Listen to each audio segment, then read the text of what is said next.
हमने जितने शास्त्र पढ़े उनमें ऐसा हमने कोई विधान आज तक कहीं नहीं पढ़ा कि कोई स्त्री भागवत की सप्ताहिकी अनुष्ठान करे। कई कारण हैं जिनके कारण वो अनुष्ठान सम्यक रूप से पूर्ण करने का अधिकार नहीं करती। राधे राधे दोस्तों, स्वागत है आपका एक और धमाकेदार वीडियो पर।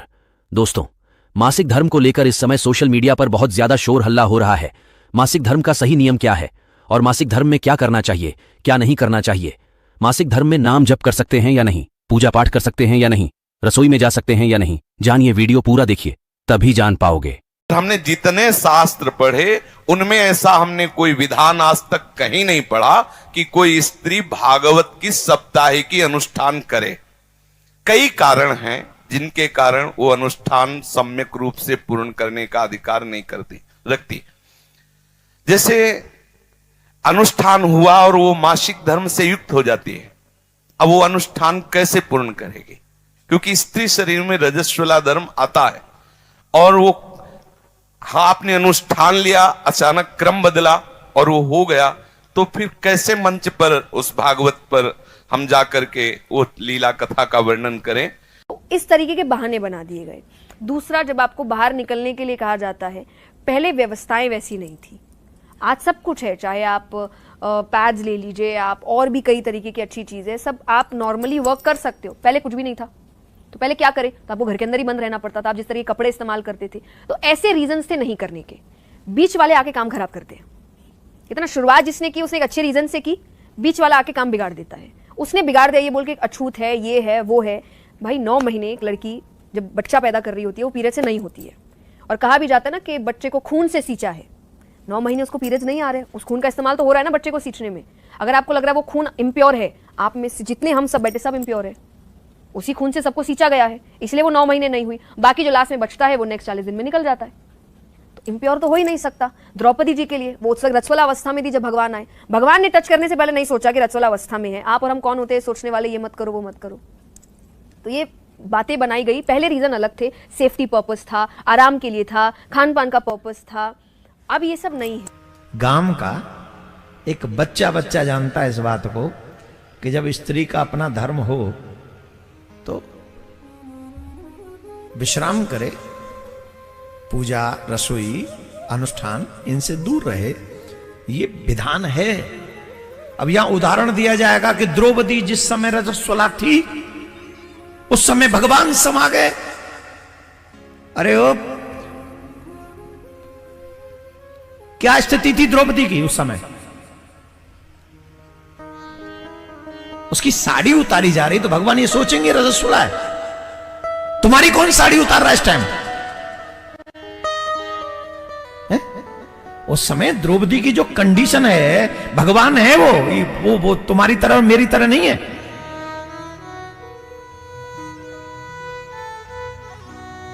द्रौपदी की रजस्वला स्थिति है, लेकिन विपत्ति उस समय है तो भगवान वहां पहुंच गए।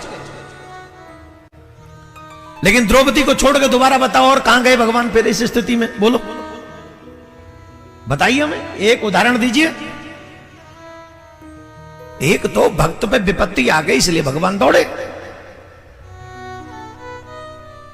दूसरा उदाहरण, उसी रक्त से मनुष्य का जन्म होता है, निर्माण होता है। ये प्रकृति का नियम है, मेरा और तुम्हारा नहीं है। जिस प्रकृति ने उस रक्त से मनुष्य का निर्माण किया है, उसी प्रकृति ने ये हमको कहा है, डोंट डू दिस। उसी पुराण, वही धर्म का ये आज्ञा है, स्पेशली आज्ञा है कि आप रसोई में नहीं जा सकते उन दिनों में, आप पूजा में नहीं जा सकते उन दिनों में। आज अगर हम इस व्यासपीठ पर बैठकर गलत विचारों को हम व्यक्त करेंगे तो आने वाली पीढ़ी धर्म से दूर हो जाएगी और धर्म को अधर्म को धर्म समझ के अधर्म करने लग जाएगी। ये हमारी जिम्मेदारी है। हमें शास्त्रों का पूरा ज्ञान होना चाहिए। आजकल ये तमाम क्वेश्चन आंसर होते और हम उल्टा सीधा कोई भी जवाब देते हैं। अगर आंसर न मालूम हो तो चुप रहो, लेकिन अधर्म को धर्म बना के साबित मत करो। इससे बहुत बड़ा फर्क पड़ेगा। आने वाली पीढ़ी समझेगी कि जब ऐसे धर्माचार्य ऐसा बोल रहे हैं तो यही सच होगा। और आपस में बैठकर चर्चा करना तो हमने सुना है, जैसे आनंदमयी माता, उड़िया बाबा और भी संतों के बीच में बैठकर भगवत चर्चा परस्पर हो रही है, सभा लगी हुई है और चर्चा घंटे 2 घंटे भगवत चर्चा हो रही, उसका तो प्रमाण मिलता है। शास्त्रों में आता है याज्ञवल्क्य से गार्गी जी प्रश्न उत्तर कर रहे हैं, चर्चा कर रहे हैं, ऐसा तो पाया गया है। लेकिन अनुष्ठान का अभी तक हमें पता नहीं। अगर कहीं हो तो हम मानने के लिए भी तैयार हैं, क्योंकि निगम अनुशासन के अंतर्गत सब हैं। अगर कहीं शास्त्र में है और हमने नहीं पढ़ा, कोई हम सर्वज्ञ तो है नहीं, जितना हमें ठाकुर जी ने ज्ञान दिया उतने ही हम जानते, जितना जनाया उतने ही जान पाते। अगर कोई ऐसा शास्त्र है जिसे हमने नहीं पढ़ा और उसमें अनुमति दी जाती है, तो अभी तक हमने ऐसा पढ़ा नहीं है और ऐसा हमने कभी गुरुजनों से सुना भी नहीं है। इसलिए मुझे ऐसा लगता है कि माताओं बहनों को भागवत का साप्ताहिक अनुष्ठान नहीं करना चाहिए। चर्चा करने का तो अधिकार है, भगवत लीला गुणानुवाद का अधिकार है। हम जैसे अपने लोग चर्चा कर रहे हैं, ऐसे वो बैठ के चर्चा कर सकते हैं, संत सभा में बैठकर भगवत यश गान कर। लेकिन अनुष्ठान साप्ताहिकी का निषेध है, ऐसा हमने शास्त्रों में कहीं नहीं प्रमाण पाया कि कोई भी स्त्री शरीरधारी मंच पर बैठकर साप्ताहिकी का अनुष्ठान करे। अब उसका परिणाम क्या होता है ये तो सर्वज्ञ भगवान जाने। उसका परिणाम क्या होता है इतना जरूर हम कह सकते हैं कि अमंगल तो होगा नहीं, क्योंकि भगवत चर्चा करने वाले का अमंगल नहीं हो सकता, ये तो पक्का है।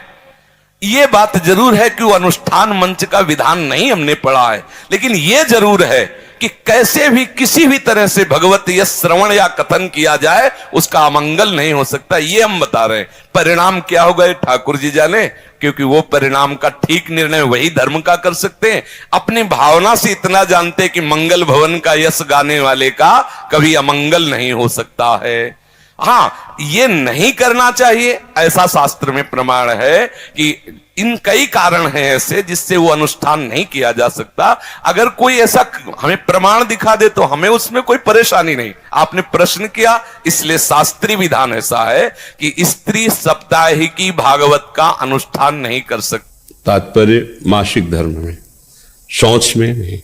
अगर आप लेटरिन गए हैं तो आपको पवित्र होना है, उस समय नाम जप करो राधा वल्लभ श्री हरिवंश। कपड़े पवित्र, शरीर पवित्र, तब। अब जैसे मासिक धर्म में माताएं बहनें कई दिन का होता है तो पवित्र कपड़े आदि पहने हुए हैं, अंदर ही अंदर जप सकती, बाहर कोई माला से या ठाकुर सेवा आदि के लिए 3 दिन तो निषेध ही रहता है। तो अगर आपका तात्पर्य मासिक धर्म से है तो कर सकती हैं, अगर आपका तात्पर्य लेटरिन आदि की अपवित्रता से है तो नहीं कर सकते। उस समय नाम जप करो, 15-20 मिनट नाम जप करते हुए अपना जो दिनचर्या में शौच आदि की पवित्रता है उतने ही वस्त्र पहनो जितने धो सकते हो।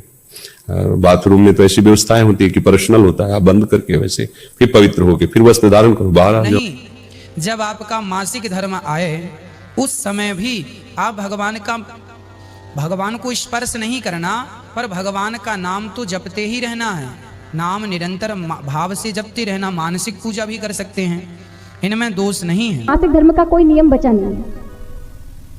आज के जमाने में मासिक धर्म का आजकल कोई नियम नहीं रखता, लेकिन रखना चाहिए क्योंकि ब्रह्म हत्या का पाप है। अब आप हमें ही ये बताओ कि तुलसी तो एक पौधा है ना, तुलसी तो मात्र एक पौधा है, लेकिन अगर उस पर भी छांव पड़ जाए तो उसकी पत्तियां भी मुरझा जाती हैं। तो आप विचार करो कि ब्रह्म हत्या का पाप एक पौधे पर इतना प्रभावकारी है, तो फिर मनुष्य की बुद्धि को विकृत क्यों नहीं कर सकता। जनेऊधारी जो है उनका तो स्पर्श उस समय में स्त्री का करना ही नहीं चाहिए, और यहाँ तक कि स्त्री को किसी भी चीज का स्पर्श नहीं करना चाहिए। वो 5 दिन की अवस्था जो है उसमें सारा घर का दायित्व जो है वो पुरुष के ऊपर होता है, उसमें स्त्री कोई सहभागी नहीं होती है। क्यों नहीं होती? क्योंकि वो अशुद्ध अवस्था में होती है। कोई अगर अकेली हो तो वो मजबूरी में सब जगह छूती है, लेकिन कोई तो महाराज मंजूरी में ही छूती है। किसी किसी की मजबूरी होती है, हर किसी की मजबूरी नहीं होती है। जिसके यहाँ करने वाले हैं अगर वो भी अशुद्ध अवस्था में हर जगह छूती है तो उसको पाप का भोग अवश्य भोगना पड़ेगा। कोई नहीं है और आपने छू लिया, कोई बात नहीं, फिर उसके लिए क्षमा मिल जाएगी, उसके लिए प्रायश्चित हो जाएगा। बहुत बहुत धन्यवाद।